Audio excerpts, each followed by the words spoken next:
It was the summer of 2011 when 20-year-old Lauren Spierer vanished without a trace. A fashion student at Indiana University, Lauren was well-liked, outgoing, and full of energy.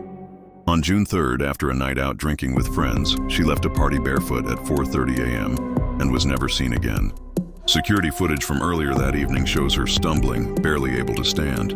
She had left her shoes and phone behind at a friend's apartment. Her keys and ID were also missing. It was a warm night, and she told friends she wanted to go home. But her home was just a few blocks away. Somehow, she never made it there. The last person to admit seeing Lauren was a male acquaintance named Corey. He claimed she left his apartment alone, but his story changed several times. First, he said she walked out the front door. Then he wasn't sure. Then he lawyered up. Within days, the police learned Corey had a violent past and a habit of disposing of incriminating things. That same night, he allegedly cleaned his apartment thoroughly, vacuumed, wiped everything down. Why would someone do that at 5 in the morning? The timeline gets messier. Witnesses said another friend, Jay, was with her earlier and acted strangely after her disappearance. Jay claimed he saw Lauren leave Corey's place, but Jay's phone GPS showed him driving around campus during the time Lauren vanished. His car was never searched. Then came a chilling tip.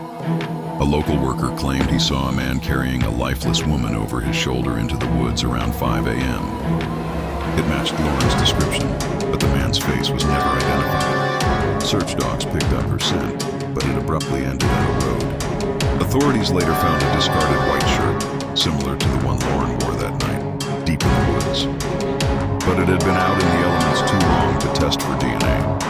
Years passed. Her family begged for answers, but silence, no suspects, no charges, and no body. Then in 2220, an anonymous letter arrived.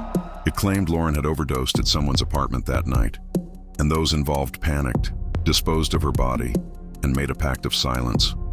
The letter even gave a location, but by the time it was investigated, it was just empty land.